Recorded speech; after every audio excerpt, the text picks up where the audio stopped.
যে একটা স্টুডেন্ট গতবার পরীক্ষা দিয়ে একটা বিষয়ে ফেল করছিল, সেই স্টুডেন্ট এবার কেমনে মানে সে 3টা বিষয়ে ফেল করে। আপনারা হয়তো বা জানেন, আমরা আগামী 14 তারিখে শিক্ষা বোর্ডে একটা নোটিশ দিয়েছিলাম যে আমাদের 4 দফা দাবির জন্য, এবং শিক্ষা বোর্ড বলেছিল যে আমরা আগামী 16 তারিখে তোমাদের জানিয়ে দেবো, কিন্তু আমাদের শিক্ষা বোর্ড কোনো কিছু জানানো হয়নি শিক্ষা বোর্ড থেকে।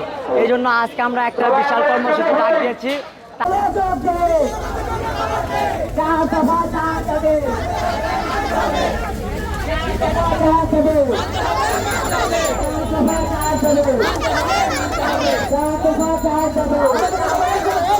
সবাই পিছিয়ে যাচ্ছে।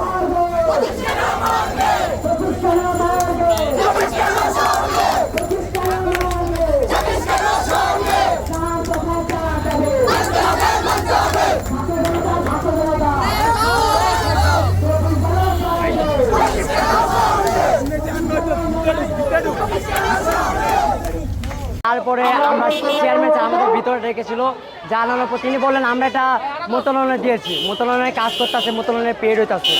তো আমরা চাচ্ছি কেন আমাদের দাবি এখনো মানা হচ্ছে না? আমরা তো যৌতিক দাবি করছি। একটা টিকটকার কিভাবে আমাদের খাতা দেখবে? আমাদের এই বিচারের জন্য সবাইকে রাজপথে নামতে হবে। আমরা আজকে সবাই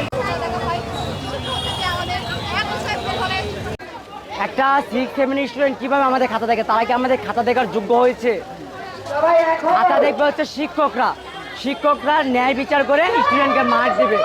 কেন একজন টিকটকার এগুলো পোস্ট করবে? কেন শিক্ষা বোর্ড তাদের পদক্ষেপ নিল না?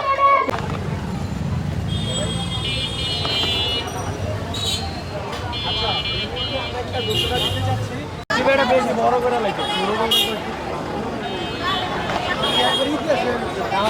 কেন হচ্ছে আপনার একটা স্টুডেন্ট, আপনারা হয়তো বা জানেন, একটা বিষয়ে পরীক্ষা দিয়ে মানে গতবার পরীক্ষা দিয়েছিল, সে একটা বিষয় ফেল করে, এবং এবার পরীক্ষা দিয়ে সে 2টা বিষয় ফেল করে কীভাবে?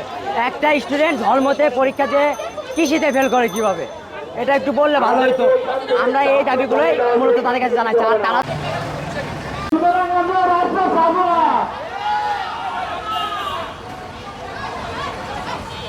ঠিক আছে,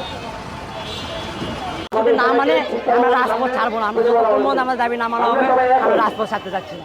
এই প্রমাণ আমরা বিভিন্ন মিডিয়ার মাধ্যমে পাইছি, এবং দেখবেন যে বিভিন্ন বড় বড় গণমাধ্যম পোস্ট করছে, আমাদের সেখানে প্রমাণও আছে। আমরা প্রমাণস্বরূপ সব কিছু দিতেও পারবো। এটিএন নিউজ একটা পোস্ট করতে দেখতে পারবেন যে একটা স্টুডেন্ট গতবার পরীক্ষা দিয়ে একটা বিষয়ে ফেল করছিল, সেই স্টুডেন্ট এবার কেমনে মানে সে 3টা বিষয়ে ফেল করে বা 2টা বিষয়ে ফেল করে, এরকম 7টা স্টুডেন্ট আছে। কেমনে তারা এগুলো ফেল করে? আমরা কি বলতে পারি না যে শিক্ষা বোর্ডের গাফিলতি আছে?